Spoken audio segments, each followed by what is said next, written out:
आता उन्हाळा सुरू झाल्याने वातावरणातील उष्णता वाढली की आपोआपच जेवण जरा कमी जाते। त्यावेळेस काहीतरी थंडगार पिण्याची इच्छा होते। सर्वात सोपं घरगुती पेय म्हणजे लिंबू सरबत।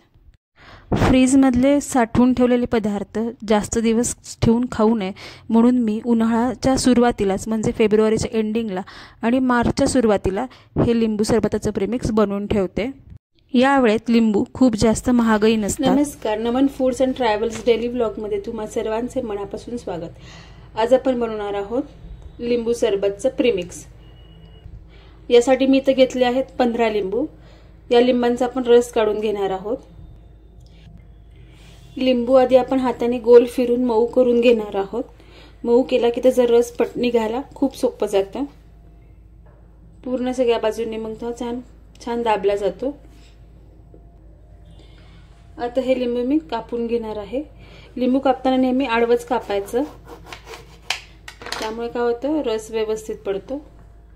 अशा प्रकारे मी इथे सगळे लिंबू कापून घेणार आहे।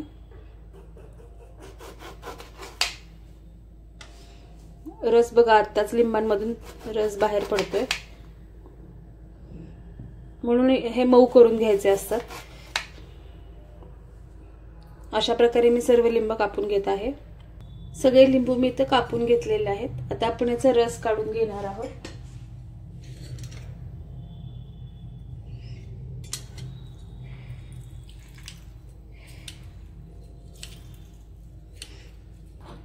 अशा प्रकारे सगळ्या लिंबांचा मी रस काढून घेणार आहे इथे। आता इथे आपले सगळे लिंबू पिळून झालेले आहेत। लिंबांचा रस काढून झालेला आहे। आता हा रस मी एका वाटीने मोजून घेणार आहे किती आहे। याआधी आपण चेक करणार आहोत एखाद्याच्यात एखादी बी वगैरे आहे की काय, ती सुद्धा आपण काढून घेणार आहे। यात पडलेल्या आपण बिया काढून घेणार आहोत। आता आपण हा लिंबाचा रस मोजून घेणार आहोत। मोजून यासाठी घेणार आहोत की आपलं साखरेचं प्रमाण बरोबर झालं पाहिजे, म्हणून या वाटीच्या 3 ते 3.5 पड आपल्याला साखर घालायची आहे, म्हणून आपण हे मोजून घेणार आहोत। बरोबर आपल्या लिंबाचा रस हा 1 वाटी भरलेला आहे। आता मी हा पुन्हा बाउलमध्ये काढून घेते। आता याच कपाने आपण 3 कप साखर घेणार आहोत। ही 1 वाटी, 2 वाटी आणि हे 3।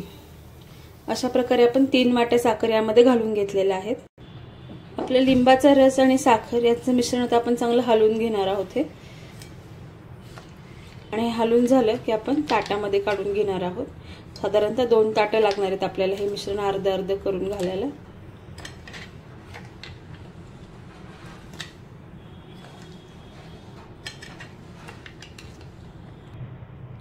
इथे मी यातलं अर्ध मिश्रण ताटामध्ये काढून घेते।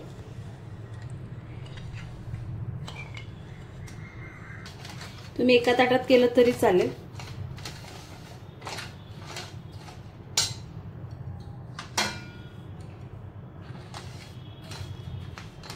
आणि आता आपण हे असंच रूम टेम्परेचरवर म्हणजे असंच हे रूम फॅन खाली वगैरे असं साधारणतः 12 तास ठेवून द्यायचं आहे।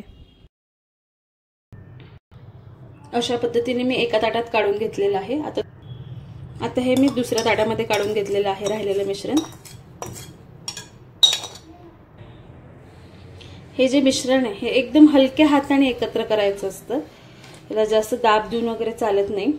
आता ही दोन्ही ताटं मी अशीच रात्रभर म्हणजेच 12 तास ठेवणार आहे। आपलं लिंबाचं आणि साखरेचं मिश्रण हे आपण जे ठेवलं होतं हे ठेवून 12 तास झालेले आहेत। तर हे मिश्रण मी अशा प्रकारे मोकळं करून घेणार आहे, जेणेकरून खाली ताटाला चिटकून बसू नये म्हणून। आता हे आपलं मिश्रण मोकळं करून झाल्यानंतर आपण पुन्हा याला साधारणतः 12 तास असंच ठेवून देणार आहोत। दुसऱ्या ताटातलं पण मोकळं करून घेते।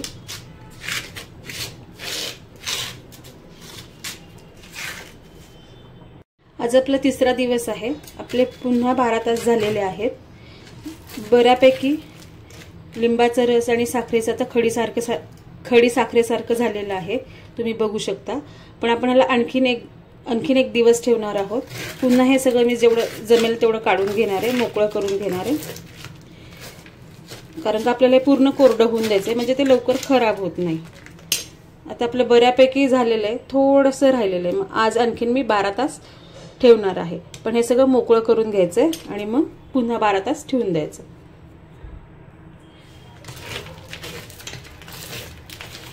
अशा प्रकारे मी पुन्हा मोकळं करून घेतलेलं आहे. आता हे आपण आणखीन 12 तास ठेवून देणार आहोत.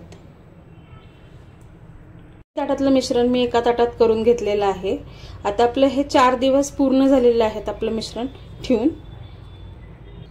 यामध्ये छान लिंबाचा आंबटपणा आणि साखरेचा गोडवा सुद्धा तयार झालेला आहे आणि हे छान खडी साखरेसारखं दिसत आहे. आता आपण हे बरोबर 4 दिवसांनी आपलं मिश्रण हे तयार झालेलं आहे. आता यामध्ये आपण 2 चमचे मीठ टाकून घेणार आहोत. मी इथे काळं मीठ टाकते.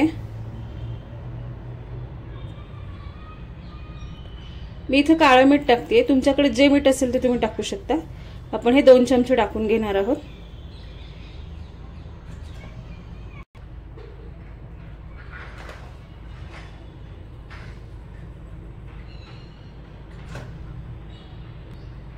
आता आपण हे एकत्र करून घेणार आहोत सगळं. आता आपण मीठ एकत्र करून घेतलेलं आहे. आता आपण ह्याला मिक्सर मधून बारीक करून घेणार आहोत. खूप जास्त नाही फिरवायचं, चालू बंद असं करत एक वरच फिरवायचं, नाहीतर पुन्हा याला ओलावा येऊ शकतो.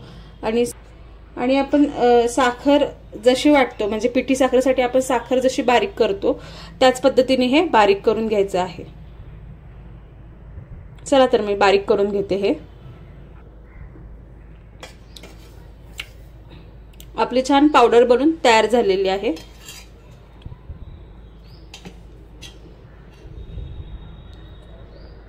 आपली इथे पावडर बनून तयार झालेली आहे. आता आपली ही सगळी पावडर बनून तयार झालेली आहे. इथे आपल्याला एक काळजी घ्यायची आहे की याला अजिबात पाण्याचा हात लागून द्यायचा नाही आणि हे असंच पॅक बंद, हवा बंद आणि कोरड्या काचेच्या बरणीत ठेवून द्यायचं आहे. अशा प्रकारे आपलं सरबताचं लिंबू सरबत प्रीमिक्स बनवून तयार झालेलं आहे. इथे काचेच्या बरणीत भरून ठेवलेलं आहे. आता आपण यातले एक मोठा चमचा किंवा मोठ्या चमच्यापेक्षा जास्त सुद्धा तुम्ही घेऊ शकता. यामध्ये तुम्हाला हवा असेल तर चाट मसाला, जिरा मसाला तुम्ही घालू शकता. एक मी प्लेन लिंबू सोडा करणार आहे. आपला पोहे खायचा जो चमचा आहे तो 1.5 चमचा घालून घेतलेला आहे. यात मी थोडंसं जिरे पावडर घालते एका ह्याच्यात. यामध्ये मी सब्जा घालून घेते. तर यामध्ये मी थंड पाणी घालून घेते आणि दुसऱ्या ग्लासमध्ये मी सोडा घालून घेते.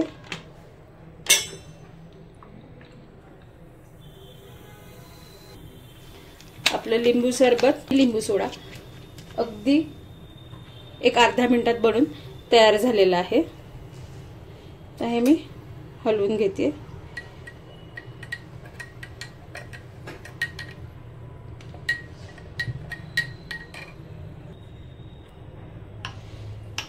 दुसऱ्या ग्लासातलं पण मी हलवून घेत आहे.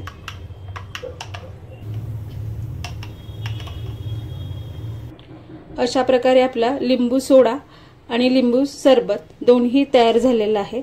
यामध्ये मी डेकोरेशनसाठी पुदिन्याची पानं ठेवून घेते. हे लिंबू प्रीमिक्स नक्की बनवा आणि तुमचा वेळ वाचवा. तसेही उन्हाळ्यात लिंबू कधी कधी तर मिळतच नाही, त्यावेळेस हे सोपं, म्हणून हे बनवून ठेवा. चला तर मग व्हिडिओ कसा वाटला हे कमेंट करून नक्की सांगा. भेटूया पुढच्या व्हिडिओमध्ये.